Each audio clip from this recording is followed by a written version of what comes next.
Hello दोस्तों, स्वागत है आप सभी का फिजिक्स संसार के इस लेटेस्ट वीडियो में। आज के इस वीडियो में आज का जो हमारा टॉपिक है वो है प्रत्यावर्ती परिपथ में शक्ति या शक्ति गुणांक, जिसको हम लोग एसी परिपथ में शक्ति या शक्ति गुणांक के नाम से भी एनसीईआरटी में यह टॉपिक दिया गया है। ये जो टॉपिक है ये कुछ इस प्रकार से क्वेश्चन पूछा जाता है। कभी कभी ये जो आपका वो फार्मूला व्यंजक दिया गया है P = VRMS IRMS cos φ को सिद्ध कीजिए, ऐसा करके एग्जाम में पूछ लेता है। या कभी कभी ऐसे पूछता है कि प्रत्यावर्ती परिपथ के लिए औसत शक्ति गुणांक का व्यंजक प्राप्त कीजिए। तो हम लोग यहाँ पर इसी फार्मूले को प्रूव करने वाले हैं, जो कि बोर्ड परीक्षा के दृष्टिकोण से काफी ही ज्यादा महत्वपूर्ण है। तो वीडियो को बिना स्किप किए पूरा देखिए ताकि आपको ये टॉपिक जो है अच्छे से समझ में आ सके। तो चलिए शुरू करते हैं। जैसा कि हम लोग इससे पहले वाले टॉपिक में पढ़ चुके हैं, LCR परिपथ, L परिपथ, C परिपथ, R परिपथ, बहुत सारी चीजें हम लोग पढ़ चुके हैं। ये जो है ये लगभग आपका इस चैप्टर का अंतिम टॉपिक है। इसके बाद एक ट्रांसफार्मर करके एक टॉपिक है, उसको भी हमें पढ़ना है। तो ये जो है बोर्ड परीक्षा में काफी बार पूछा गया, तो इसको हम लोग समझ लेते हैं।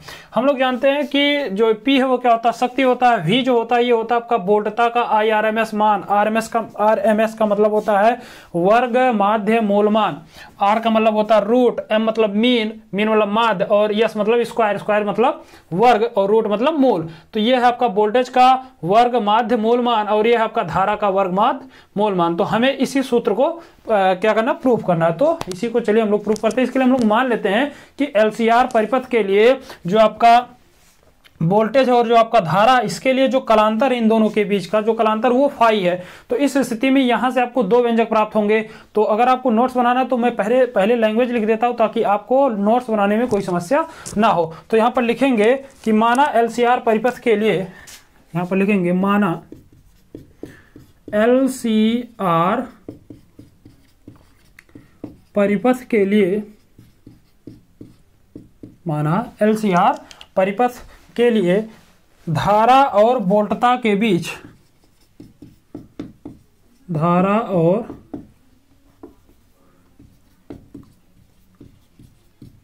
वोल्टता के बीच कलांतर फाई है, तब धारा और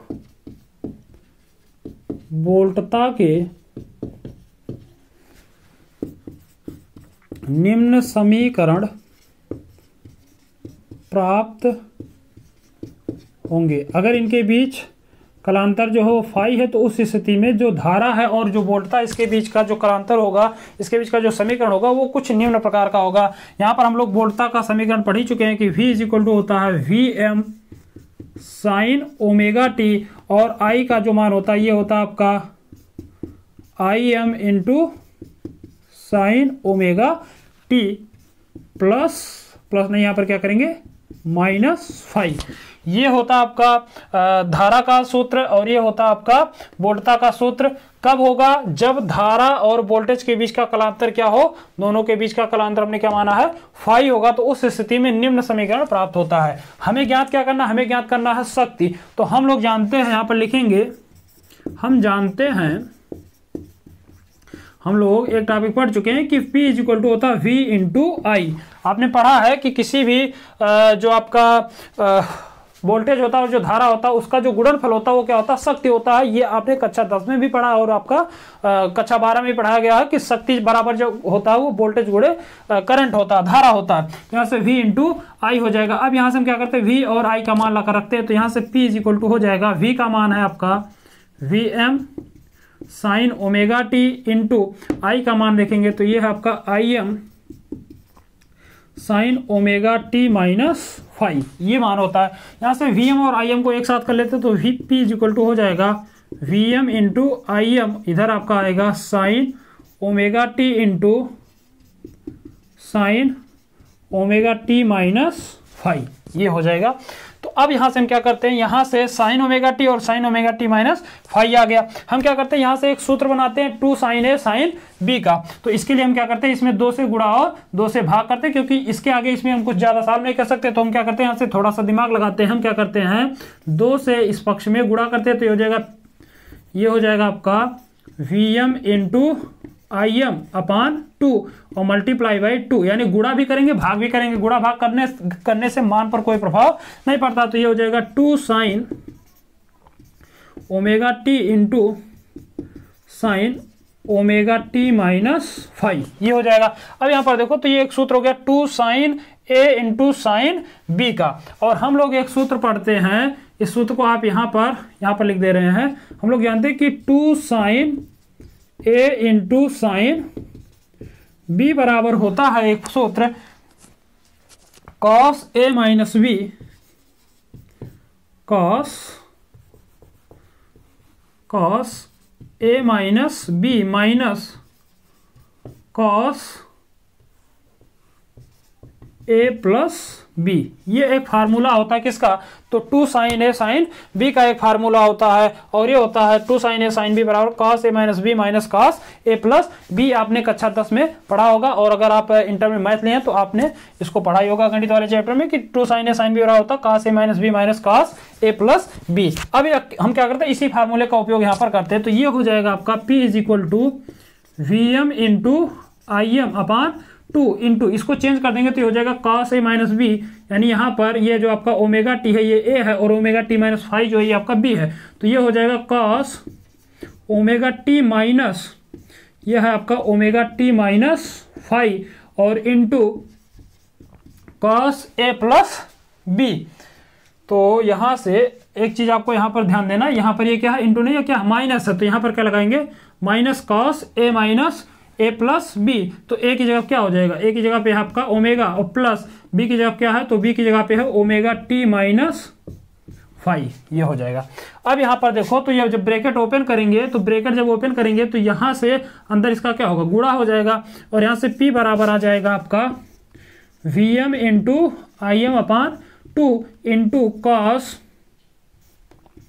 ओमेगा टी माइनस, अंदर गुणा होगा तो माइनस का ओमेगा टी, और माइनस का इसमें गुणा हो जाएगा तो माइनस गुणे माइनस क्या होता है, प्लस का 5, और माइनस इधर देखिए तो कॉस, यहाँ पर ओमेगा टी, तो ये हो जाएगा कॉस 2 ओमेगा टी माइनस 5, ये हो जाएगा। अब यहाँ पर देखो तो ओमेगा टी से ओमेगा टी क्या होगा, हो जाएगा कैंसिल, और यहाँ से आपका आगे जो सूत्र मिलेगा वो कुछ इस प्रकार से होगा। आगे इसको जब सॉल्व करेंगे तो आ जाएगा P is equal to V M into I M upon 2 into, इधर से देखिए तो इधर केवल बचा आपका cos 5 इंटू, इधर देखिए तो इधर आपका हो गया cos 2 omega T minus cos 2 omega T minus 5, ये हो जाएगा। अब यहाँ पर हम लोग जानते हैं कि प्रत्यावर्ती वोल्टेज के एक संपूर्ण चक्र के लिए जो थीटा होता है वो 360 डिग्री होता है, और cos 360 डिग्री का मान हम लोग जानते हैं 0 होता है। तो यहाँ पर लिखेंगे AC, यहां पर लिखेंगे प्रत्यावर्ती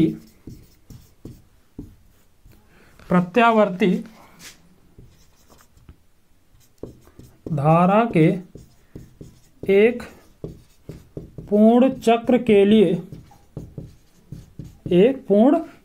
लिए जो आपका cos 2 ओमेगा टी माइनस 5 है ये क्या होता है, शून्य होता है। एक पूर्ण चक्र के लिए cos ये जो 2 ओमेगा टी माइनस 5 ये 360 डिग्री होगा। एक पूर्ण चक्र क्या होता है, तो हम लोग जानते हैं कि यहां से चलना शुरू किया और यहां तक पूरा आया, तो ये एक पूरा चक्र हुआ, और यहां से यहां तक का जो पूरा एंगल वो कितना होता है, 360 डिग्री। तो हम लोग जानते हैं कि ये 360 डिग्री होता, तो cos 360 का मान कितना होता है, 0। तो आप यहाँ पर क्या करेंगे, cos 2 ओमेगा टी माइनस 5 का मान 0 रख देंगे, तो यहां से आपको मिल जाएगा P is equal to V M into I M upon 2 into cos 5 और माइनस 0। तो माइनस 0 लिखने का कोई मतलब नहीं है, तो इसको हम हटा देते हैं। तो यहां से ये हो जाएगा P इज इक्वल टू, अब इसको देखिए तो इसको हम लिख सकते हैं V M upon √2 into I M upon √2 into cos 5।